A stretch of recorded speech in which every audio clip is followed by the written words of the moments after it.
I thought I'd take a moment out to cover equipment. I get asked every time, what equipment do we need?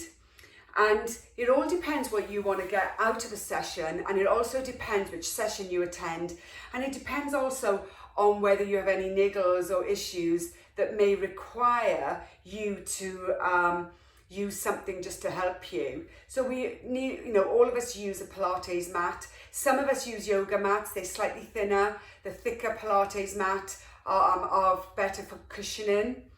And on that note, for example, if you've got an issue with the back and you could struggle to get the roundedness on your back, I always recommend to have a rolled up towel or one of these. These are specific little Pilates cushions.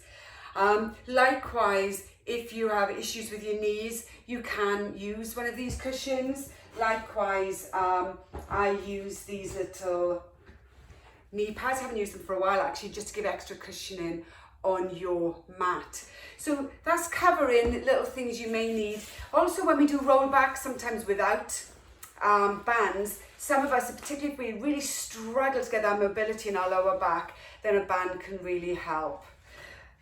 The resistance band, the long band, is probably one of the more popular things we use. We use them across all our classes, so we all know about them. Get them long, about 2 meters I'd recommend, 1.5 meters minimum.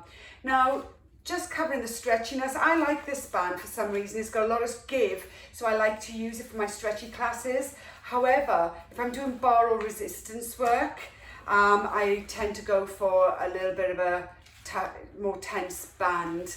Okay, so the more tense band, the more workout, particularly on the resistance classes, you're going to get. The other thing on a Zen class we use, or a stretchy class, is our spiky ball. And you can use a tennis ball. In fact, in my gym classes, we used to just get given tennis balls to use. This is a grooved, surfaced ball from Decathlon, and you can get proper full-on spiky balls online as well. Really good to get into those little areas. If you've got niggles, I like to use them to really iron out the feet. And we will be using these this term, or tennis balls. Okay, so that's the spiky ball. Now, talking of balls, one of our favourite for our conditioning class is our Pilates over ball. It's about 6-7 inches. This one is actually literally called the over ball. This is my favourite little piece of equipment. I think it's become the group's favourite piece of equipment, really. It has loads of uses. You can press into it for muscle engagement, whether it's the hands, in between the thighs. You can then pop it under the hand or the knees to help challenge balance as well. So it's a popular one. It's also a bit like the long bands, really useful to travel with. So you can just take the air out of them and stuff them in. Like, I never travel anywhere without my long bands. You can just, or a ball, and you can just stuff them into an overnight bag. Now, for bar, we use a slightly larger ball. This is a 9-inch ball. I got recommended this very make. It's Pilates Mad make. And this is the red ball I use for bar. I sometimes use it for Pilates, but I think I still like my smaller ball for Pilates. So, you can get slightly larger balls as well. I would say this one is okay for bar. It's a little bit too unconditioning. It's a little bit too big for what we use it for in Pilates. So the next thing, while we're mentioned bands, is the looped bands. So the looped bands is really great for extra resistance. We pop it around our thighs, around our ankles or our wrist to get more work out of, maybe if we're doing it, into our glutes and so on. So you can get these lots of different tensions. So if you don't have one of those, or sometimes even if you prefer, like me, I've got a broken long band, or you can tie a long band, because you can tie that to the width that you need it. You can also use, sometimes when we do upper thigh work, we haven't used these I think since last winter, but if you've got one of these, we will likely be using these over the next few weeks in our conditioning class as well, but you can use a loop band. Okay, so don't go and buy one of these if you don't have one already. But so that's a wider band, a little bit tougher, a little bit more stable, stays a little bit better on your upper thighs as well. I think that's it for some of the key ones. So just some of the more, one of the other pieces that I'd love to see everyone start using is our hand weights. I really love it for glute work at the back of your knee, but more importantly, any weight bearing exercise. I'd like to bring a lot more into our Thursday class and in our Sculpt Express on a Saturday.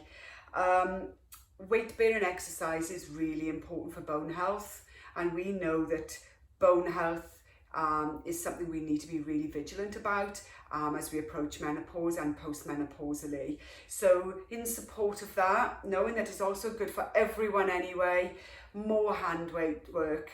Now you don't need heavy hand weights. You can use a tin of beans in each hand. I did that with my mum in the summer of lockdown. She had a large tin of beans in each hand.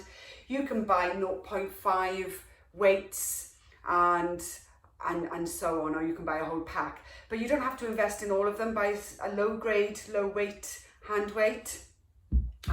Or as I said, use a tin of beans. Or come to a conditioning class and use nothing to start with and build up your confidence as well. But weight bearing work is really, really important. Now, talking of weights, anyone coming to the Zen classes but really feeling they want to get a little bit more resistance work or muscle endurance work out of those classes, you may want to just grab yourselves or have to one side some ankle weights. So these are really versatile. Obviously they Velcro around your arms. You can use them instead of investing in a hand weights. You can just get a pair of these sort of Velcro ones. But also in the Zen classes, for example, if you want to just get a little bit more, let's say, glute work out, or abductor work, and if we're doing work on our side and we're keeping it nice and gentle and you want to just get a little bit more into the glutes, you can pop those I've got them dangling off my ankle there. You can use the weights and get a little bit more out of your Zen sessions. Okay, it's an option for you if you want to just crank up the notch. The one beauty of the Zen and the classic Pilates sessions is they need really to work for what you're wanting to get out of the session, and that's just one idea, and I'll cue that up over the coming weeks as well.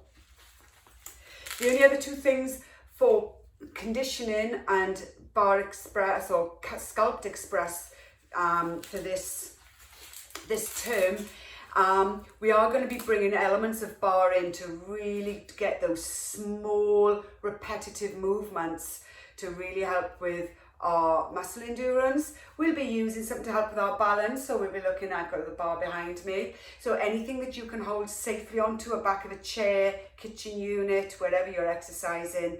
What do you have that's really solid that you can safely hold on to for balance work? And the other thing, particularly if you're on wood or tiled floor, are gripper socks.